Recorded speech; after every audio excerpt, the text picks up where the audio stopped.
Here's what those in power understood that most women have never been told. A woman fully connected to her body, pleasure, her desire, is a woman who is very difficult to control. She trusts herself. She has access to a source of power that does not require external permission. She is self-sovereign, and self-sovereign women are a threat to any system that requires women's compliance to function. Welcome to the Anniston Riekstins Show. This space is created for the woman coming home to her voice, her power, her way. For the woman remembering who she really is, beneath the noise, beneath the roles, beneath the world's expectations. I'm Anniston, transformational guide, spiritual teacher, best-selling author, and creator, here to walk beside you, to share stories, wisdom, and energy that guide you back home. Here, we lead from the inside out. We create from overflow, not hustle. We rise not by becoming someone else, but by remembering who we've always been. This isn't just a podcast. It's a homecoming. So let's dive in. Welcome to the Anniston Riekstins Show. I am your host, Anniston, identity architect, soul blueprint practitioner, and someone who has spent years quietly studying things the mainstream doesn't always talk about. This episode is part of what I've been calling my Truth Teller series.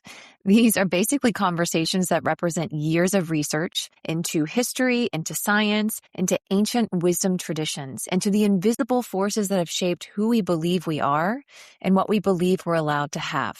Truths I have sat with for a long time that I haven't always openly shared, and truths I believe now more than ever you're ready to hear. As an identity architect, what I've come to understand is that it is very hard to change an identity without first changing the beliefs underneath it. And most of us never question our beliefs. We just assume they are fact, truth, simply the way things are. We inherited them before we had the capacity to evaluate them and have been living inside of them ever since. My goal in this series is to shed light on things you might not know, to give you a different way to perceive your life, yourself, your history, because when perception shifts, identity shifts. And when identity shifts, everything becomes possible. Today's topic is one I've been circling for a while, and I'm finally ready to go there fully. So before I dive in, my intention in bringing this to you is not to see hate, not to stoke blame or resentment towards anyone, not towards religion, not towards men, not towards the history that shaped what I'm about to describe. I hold no ill will. I genuinely believe all of it was part of the journey that got us here. What I intend is simply this, to hold the truth into the light and to let you feel into it and to let it reveal whatever it reveals for you. More light, not more darkness. Please receive it that way, not as an indictment, but as an illumination. Here's a quick but important disclaimer. This episode contains frank discussion of female sexuality, sexual shame, fantasy, sexual assault. Please take care of yourself as you listen. For many women, sexuality is not just a topic. It is the place where their greatest trauma lives. The statistics matter here because shame survives by making us feel alone, and we are not. Almost half of the women in the U.S. have experienced some form of contact sexual violence. 1 in 5 has experienced completed or attempted rape. When we include all forms of harassment and assault, 81% of women report experiencing some form of it in their lifetime. 1 in 4 girls will be sexually abused before they turn 18. These are not fringe experiences. These are the lived reality of most women listening right now. You are in control here, always. If at any point your nervous system starts to feel destabilized, stop, breathe, put your hand on your heart. Give yourself full permission to step away and come back another day. If anything here surfaces material that you need support with, please reach out to a therapist, a mental health practitioner, a counselor, someone you trust. That is not weakness, ladies. That is wisdom. Okay, let's begin. Let's start with a question for you. Do you feel free in your body?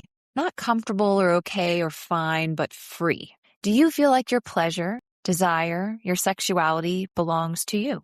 Do you have full, unashamed, unhesitant access to all of it? If any part of you hesitated, stay with me, because what I'm about to walk you through is not a conversation about sex. It's a conversation about power, about who decided that the most natural, most alive, creative part of a woman was something she needed to be ashamed of, and about how we get it back. Today, I'm going further than I've gone before, sharing my own story, the parts I have never said on a microphone, because I think reclaiming your sexuality is not a peripheral conversation for a woman doing serious inner work. I think it is the conversation, the one underneath all the others. So let's start with a biological fact that says everything. Women are the only species on Earth with a body part whose sole biological function is pleasure, the clitoris.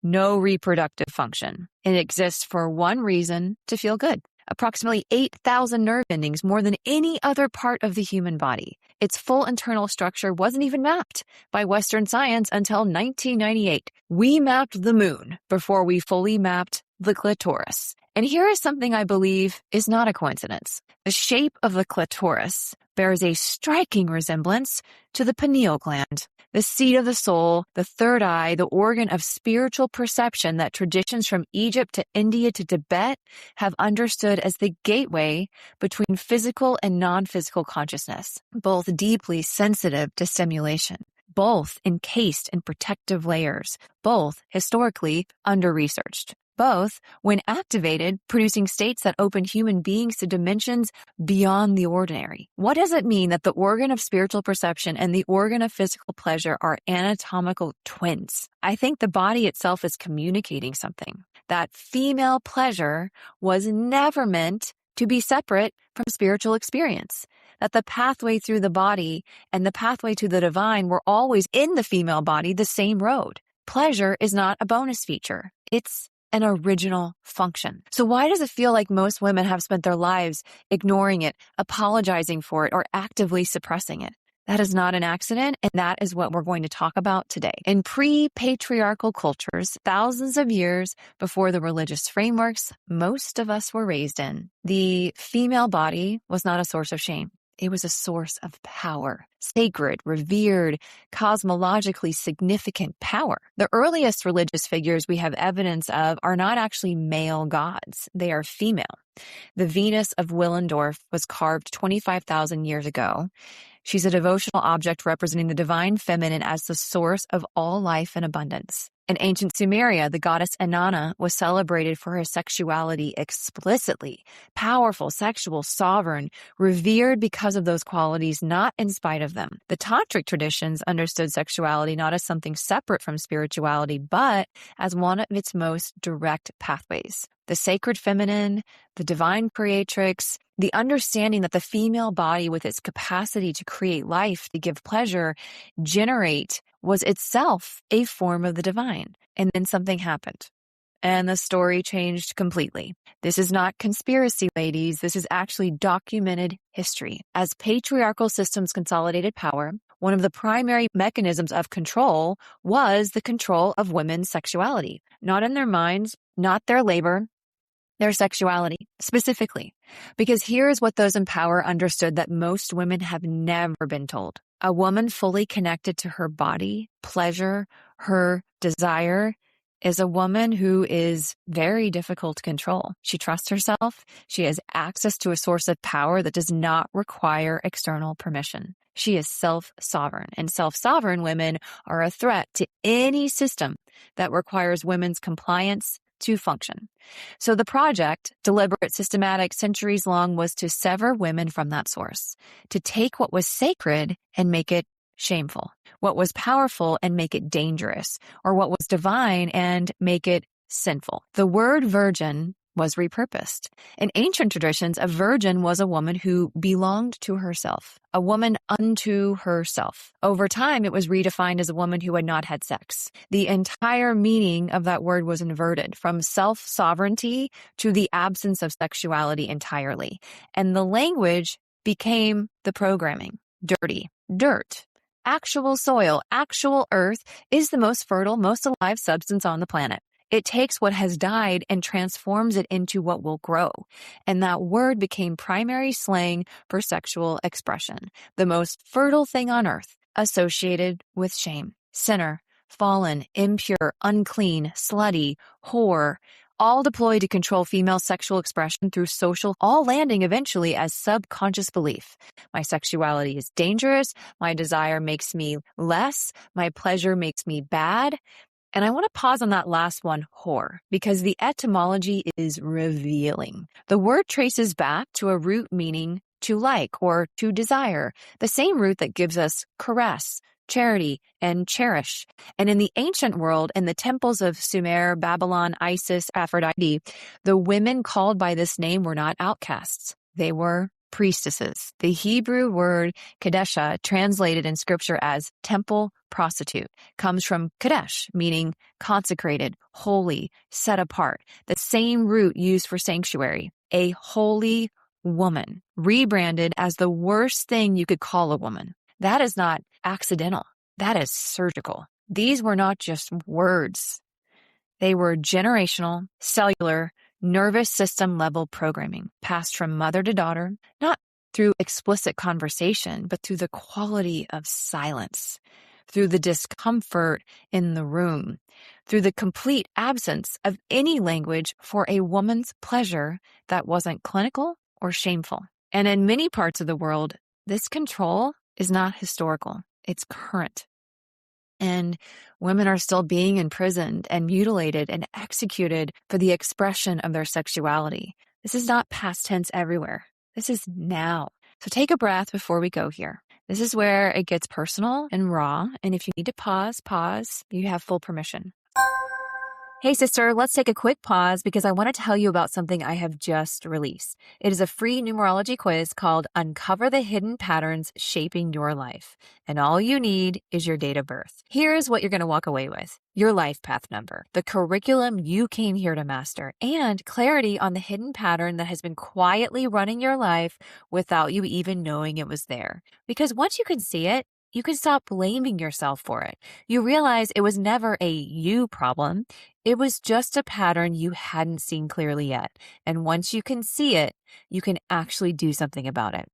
One of my clients said it best. She said, Anniston didn't just tell me about my path. She helped me remember it. That is what this quiz does. The link is in the show notes. It is free and it is worth every minute. Now back to the episode. So I grew up in a religious household. Now I am not indicting religion. I am naming what the distorted version of it produced in my body. There is a version of spirituality and religion that is alive and expansive. And there is a version that operates through fear and shame and control. And around this sexual topic, I got the latter. What I absorbed through the quality of silence, through the discomfort, through what was never said was this. My body was a liability. My sexuality was something to be managed and not examined too closely. Desire was dangerous. And good girls, religious girls, spiritual girls didn't think about these things. And then one day at church, there was a contract, a purity pledge. You signed it and promised God and your community that you would wait to have sex until marriage. And I signed it. Of course I signed it. Because I was the good girl. I was the people pleaser, the joiner, the one who did what was expected and smiled and nodded while doing it. I was not about to be the only one in that room who didn't sign. But here is what I never said out loud. Somewhere inside me, even as I was signing it, I knew I wasn't going to keep it. Not because I was planning to break it, but because some part of me understood that I was signing something that didn't actually belong to me, something that was about managing other people's expectations, not my own truth. And so when I was 18 and I lost my virginity to a guy who didn't love me, who wasn't worthy of me, the shame that descended was enormous. Not just the ordinary shame of feeling like you'd done something wrong, the specific, crushing shame of someone who had made a promise to God in a room full of witnesses and broken it, ruined. That was the word that had arrived for me. I was ruined, defiled. Who would want me now? I want to sit with that word because I think it is one of the most violent things we have done to young women through purity culture. The idea that a woman's worth is located in her virginity, that the moment she is sexual, she becomes less than, damaged goods, a broken vessel, that her value is determined by how successfully she managed to suppress her own natural development and desire. I was 18 years old, a whole, complete, worthy human being, and the first significant sexual experience of my life came wrapped in the belief that I had just fundamentally diminished myself. That is not spirituality. That is control. And here is what nobody talks about. One of the purity culture's most insidious consequences. Once the system tells you that you are ruined, a very particular logic takes over. If purity was the thing that gave you value and you can never get it back, the value is already gone. You cannot be made clean again. And so without ever consciously deciding it, a kind of devaluing begins of the body, of the sexual self. Because if the most precious thing about you is already lost, what exactly are you protecting? Why hold anything sacred when the sacred thing is already gone? This is how purity culture produces the exact opposite of what it claims to want. It doesn't produce women who honor their bodies. It produces women who have been taught their bodies had one window of value, and that window has closed. Sleeping with men who don't love you, don't honor you, don't see you becomes almost logical. Not because you don't deserve better, because you do, but because the framework you were given told you better was no longer available to you. That is what shame does. It doesn't stop the behavior it claims to prevent. It actually removes the self-respect that would have protected you from the behavior you actually didn't want. And then one day, when I was young, I came across a pornographic video. And what I saw was two women together. My body responded. I felt aroused. For the first time, that specific aliveness in my body that I had no name for yet. And the confusion was enormous because I was attracted to boys, and I knew that. And yet my body had produced something undeniable in response to this. But here's the thing. It wasn't just the confusion of why did my body do that? It was so much bigger than that, because I had also spent my entire young life being taught that homosexuality was a sin, that those women in that video were doing something deeply and profoundly wrong, that being gay was one of the worst things a person could be, not just morally, but socially. It meant certain rejection. It meant judgment. It meant being cast out of the tribe. And my body had just responded to it. So now the terror wasn't just, I felt something I don't understand. The terror was, what if I am that? What if this means I'm one of them? What if the people I love find out and I lose everything? I want to be really clear. I say all of this with nothing but love and full acceptance for any sexual preference. Whoever you love, however you love, that is yours and it is valid and it is not for me or anyone else to judge. What I'm naming here is actually a belief that I held. It's the belief that was handed to me as a child in a religious framework that turned a completely normal physiological response into something I was terrified of for years. I had no adult who had ever said to me, bodies are complicated. Arousal doesn't always mean what you think it means. This is just the body responding to external stimulation. It doesn't require a verdict about who you are. What I had was the programming. And the programming said, what just happened in your body is evidence of something wrong with you. And so fantasy, the very capacity to imagine and feel and want, became something I couldn't trust. Because look what it had just revealed. If fantasy could produce that, it had to stay locked down. The first time I explored my own body in a way that produced pleasure, I felt the shame response before anything else. Pleasure and shame arrived at almost the same moment, so intertwined that they became associated. Pleasure meant shame. Desire meant something to be managed in secret, not a natural human experience, but a private failing to be kept hidden. And then something happened that solidified everything the shame had been building towards. I experienced sexual violation. A guy who wanted to take something from me that was mine. And what that taught my body immediately at a level that bypassed all rational processing was that my sexuality created danger. That being desirable, being seen in any way was not safe. So I disappeared it. I started dressing to be invisible. I stopped standing out. I contracted. And my sexuality, my desire, my pleasure, my aliveness went underground. Not completely gone, but definitely underground. And the body remembered in ways that I couldn't always control. Even years later, in a safe relationship with the man that I loved and trusted, there were moments when Rudy would reach for me and something in me would flinch, visibly flinch, a physical involuntary contraction, not a rejection of him, just the nervous system doing what nervous systems do when they've learned that touch can mean danger. That flinch is not a character flaw. It is the body's honest record The nervous system does not care how much therapy you've done, or how many years have passed, or how safe the person is in front of you. It responds to patterns, to cellular memory. Healing it is some of the slowest, most patient work there is. It responds to safety accumulated over time, to a partner willing to go slowly. And Rudy has been that for me. It is one of the most profound gifts I've ever received in my life. But the avoidance of pleasure didn't stop at sexuality for me. And this is important for every woman listening, even those who don't identify with any sort of sexual trauma. I avoided pleasure everywhere, not just in the bedroom. In my whole life, stillness felt unsafe. Rest felt like a luxury that I had not earned. Doing something purely for fun with no practical purpose felt frivolous at best and irresponsible at worst. I did not give myself permission to enjoy things. The same wound that said your sexuality is not safe had also decided your pleasure is not safe. Full stop. Not just physical pleasure, the pleasure of an afternoon with nothing scheduled, of making something beautiful, of playing with my kids, of receiving a compliment without deflecting it, of laughing until it hurt. The body doesn't compartmentalize pleasure the way we try to. You cannot lock down one expression of it without affecting all the other expressions of it.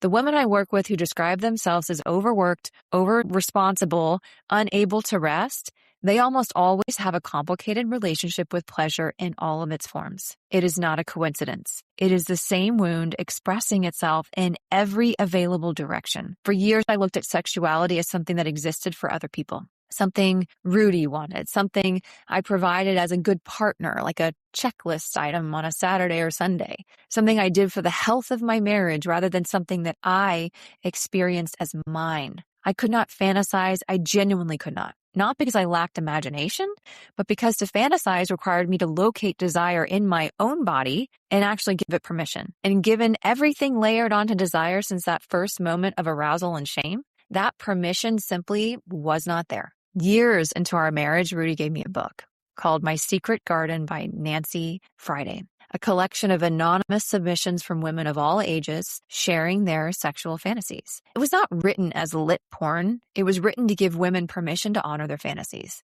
to normalize them, to show that the full, complicated, sometimes surprising range of what women imagine has been imagined before. That it doesn't define you, it doesn't determine your choices, it doesn't make you broken. Over 10,000 women buy that book every single year. Why? Because they need permission. Because no one else has given them this.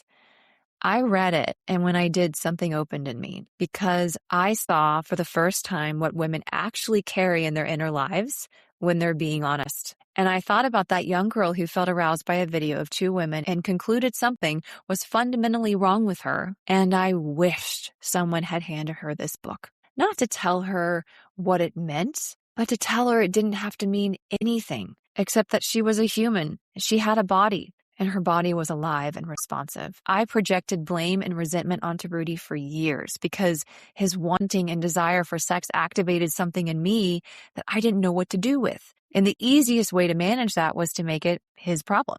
It took me years to understand that the resentment I was directing at him was the accumulated grief of a woman who had been cut off from her own pleasure and didn't know how to get it back. Here's where my personal story starts to feel bigger than just my personal story. And if you caught my episode around the witch wound, this is going to connect some dots for you. The witch wound and the sexuality wound are the same wound. It's the same campaign, the same project. Because for women throughout most of human history, sexual power and spiritual power were never separate. They were exactly the same thing. And so when the project of control began, it had to attack both. The witch who was burned was almost always accused of sexual transgression. The link between female knowing and female sexuality was fully understood by the systems that sought to destroy both. The vows made by women who were being hunted included, I will not let them see my pleasure, because pleasure is what got her killed. Some of the fear I carried around my own sexuality was not entirely from this lifetime. Some of it was older, carried in the DNA. The nervous system, the cellular memory of women who understood at the deepest fundamental level that being seen enjoying their bodies was a death sentence. that fear is not rational. It is inherited. And naming it as inherited is one of the most important revolutionary steps towards releasing it. Let me get practical for a second, because I think we can nod along to the history and the spiritual framework and still miss what this is actually costing us in our real lives. Sexual energy and creative energy are the same energy. The same life force that moves through you as desire and aliveness is the same energy that generates your best creative work, your most inspired ideas, your capacity to dream something new into being. Your womb is where you create, not just life, but everything. When you suppress one, you suppress both. And here's one of the most under-known connections in the entire energy system. The sacral chakra and the throat chakra are directly connected. When one is closed, so is the other. The sacral governs sexuality, pleasure, creativity, desire. The throat governs voice, truth-speaking, authentic expression. They are part of the same channel and they mirror each other's state almost exactly. The same woman who cannot claim her own desire often cannot fully claim her own voice, cannot say what she actually thinks, cannot put herself forward without editing herself first. The witch wound, the sexuality wound, the voice wound.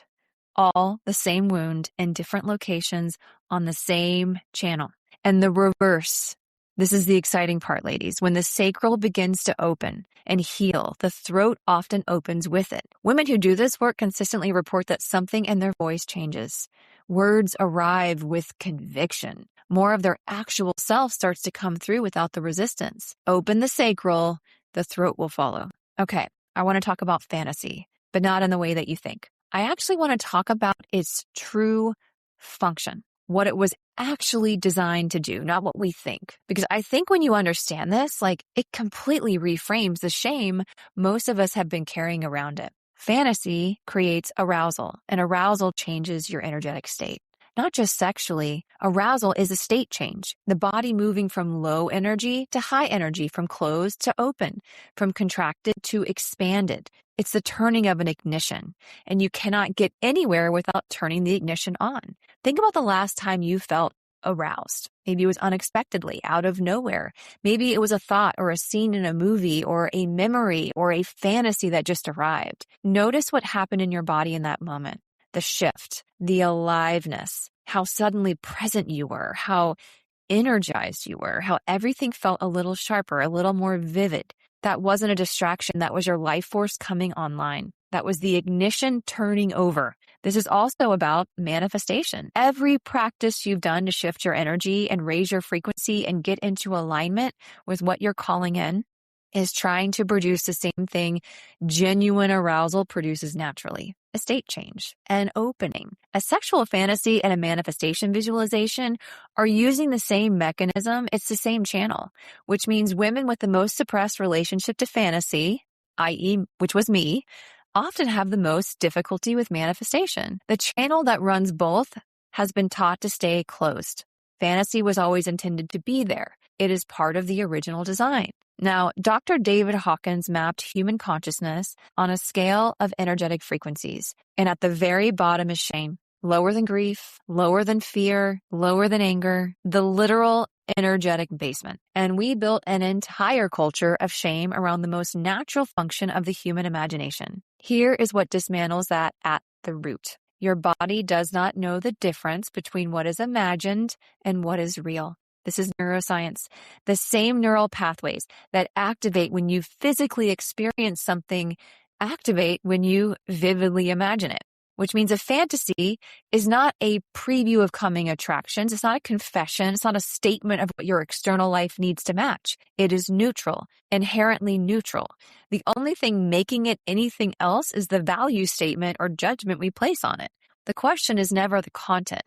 It's always the energy that you bring to it. Are you holding this fantasy in the light, privately, honestly, with self-compassion, or managing it in the dark with the quality of something that must stay hidden? Bring it into the light, not publicly, privately, in the honest, non-judging space of your own relationship with yourself. You cannot take the sexuality out of the human. The attempt to suppress it doesn't make it disappear. It actually drives it underground, where it does the most damage precisely because it cannot be spoken and therefore it cannot be healed.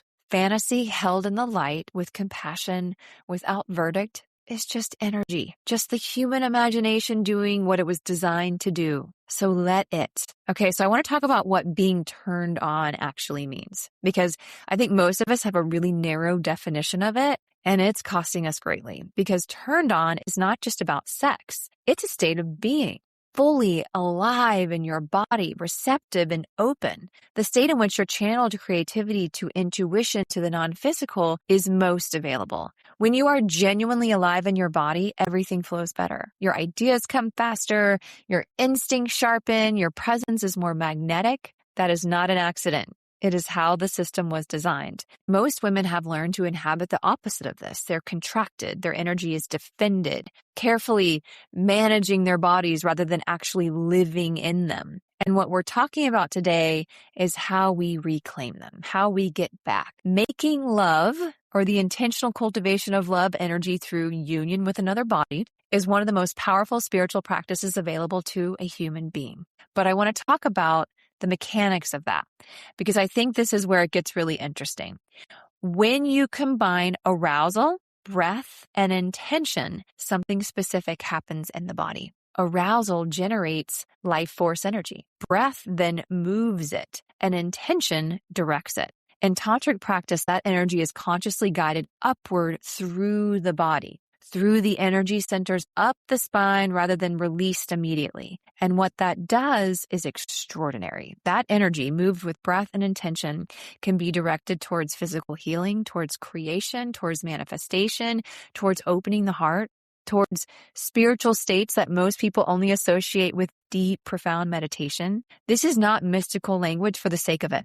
This is how the body actually works. Sexual energy is life force energy, the most potent, most generative energy available to us in a physical body. It is explosive. And most of us have been taught to either suppress it completely or discharge it as quickly as possible, never understanding that it could be consciously used as fuel, as medicine, as a direct pathway to higher states of consciousness. The manifestation piece specifically. When you are in a state of genuine arousal, you're open and alive and fully in your body, and you hold a vision, a desire, or an intention in your mind with feeling, you are sending that intention from one of the highest vibrational states your body can access. The body is broadcasting, the field is open, and your frequency is amplified. This is not woo. This is actually how energy works. For me personally, Tantra was also one of the most profound healing tools for everything I had experienced around sexuality. And here is why. Because my wounds were all about being present in my body with another person and feeling safe. The flinch, the inability to receive, the impulse to manage the experience rather than actually feel it, the disconnection from my own desire and pleasure. Every single one of those wounds required the exact thing that this practice demands. It required slowing down, breathing, becoming genuinely present and embodied, staying in the body rather than leaving it. You cannot rush Tantra. You can't perform it. You can't manage and control it.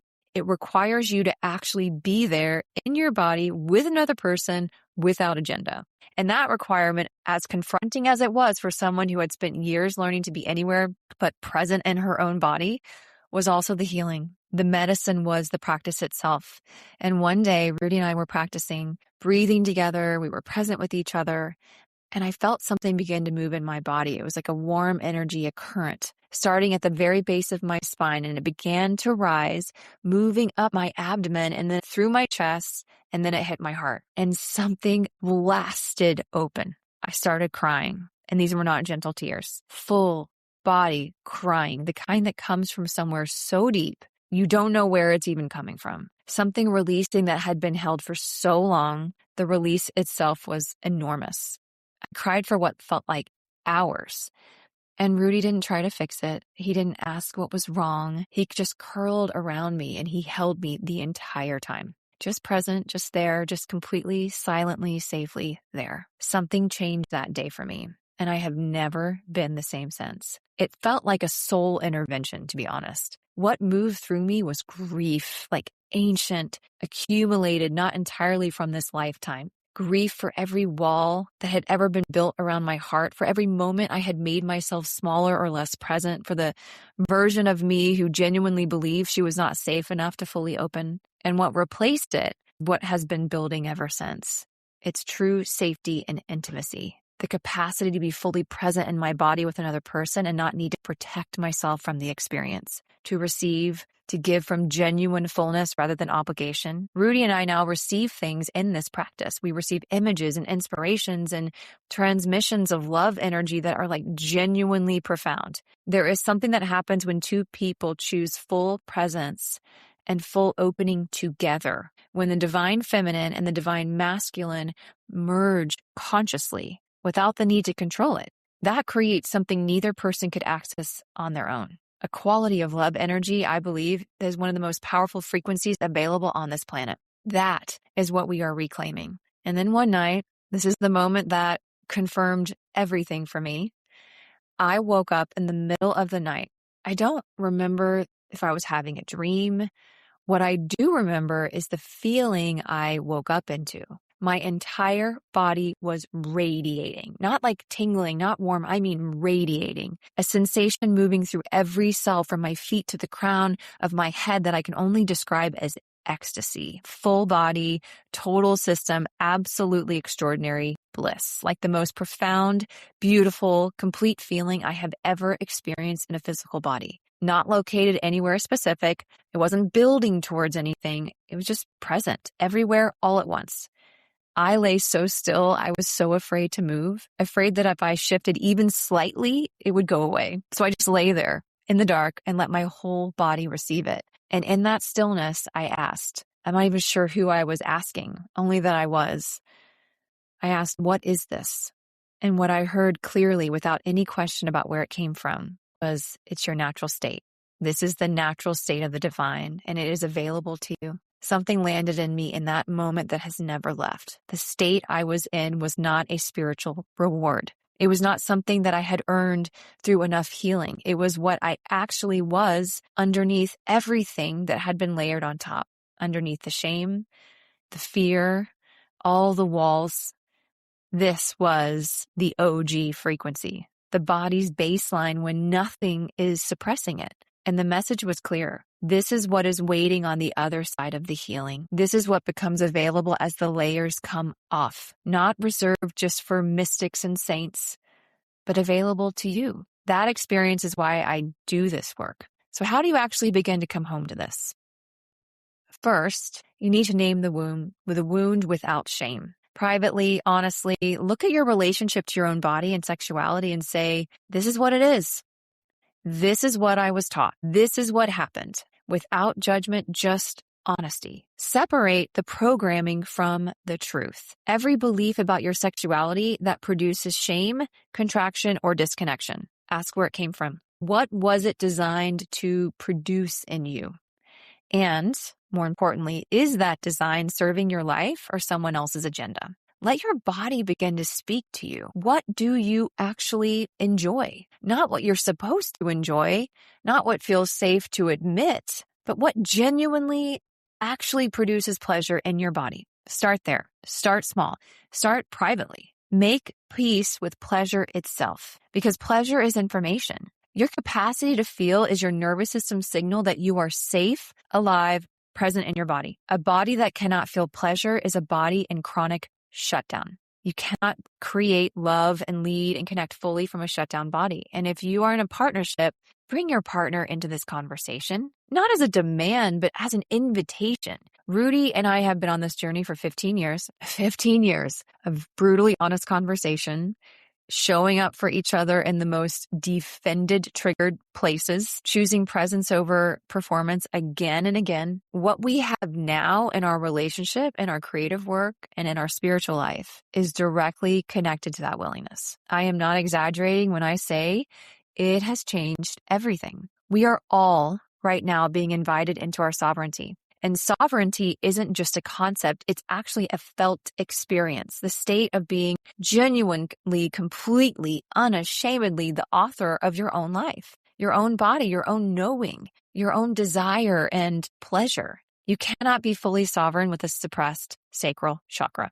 You cannot fully reclaim your power with shame sitting at the root of your relationship to your own body. Healing your sexuality is not a side project, ladies. It is the foundation of everything else. A miracle is simply a change in perception. You don't have to do anything dramatic. You just have to be willing to see something differently. So what if the thing that has felt the heaviest, the most shameful, or the most confusing for you was actually the most beautiful? What if the very thing you've been taught to hide was the path to your greatest power? What if your sexuality, pleasure, your desire, your aliveness in your body was not the problem, but the portal? Because science actually confirms this. Women who experience regular orgasms are measurably more magnetic. They live longer. They have stronger immune systems. They have lower rates of depression and anxiety and better cardiovascular health. The body allowed to experience pleasure regularly is a body that is thriving, literally, biologically, measurably. Not woo. This is documented. A woman who has healed her relationship to her own sexuality is not just happier in bed. She is more creative.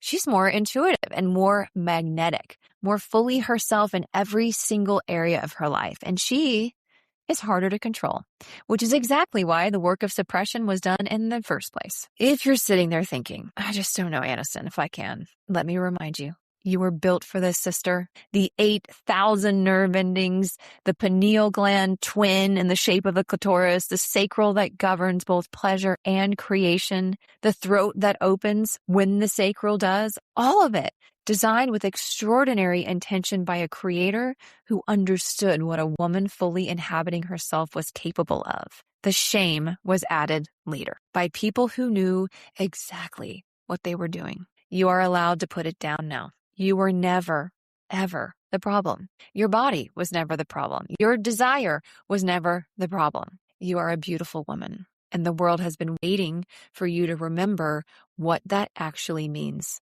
So come home to yourself. And if you want support here, if you want someone to hold space for you to unpack what is really going on under the surface, to understand what your own soul blueprint is encoding around your relationship to your body, your pleasure, your creative energy, the specific patterns that have been running underneath your experience of yourself as a woman. The Identity Blueprint Intensive is where we go there together. In 90 minutes, I translate the sounds of your birth name into ancient Hebrew.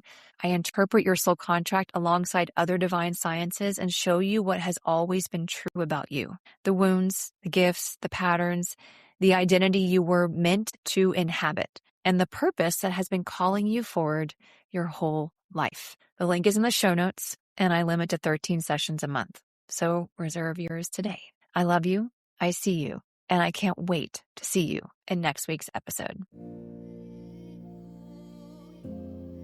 Thank you for being here, beautiful soul. If this episode spoke to you, I'd love for you to pass it along to another woman who might need these words today. And if you feel called, it would mean so much if you would take a moment to rate and review this podcast. It's one of the best ways to support this work and help these messages reach more women who are ready to remember who they are. And if you'd like to stay connected or share what's landing for you, come find me over on Instagram. I'd love to meet you there.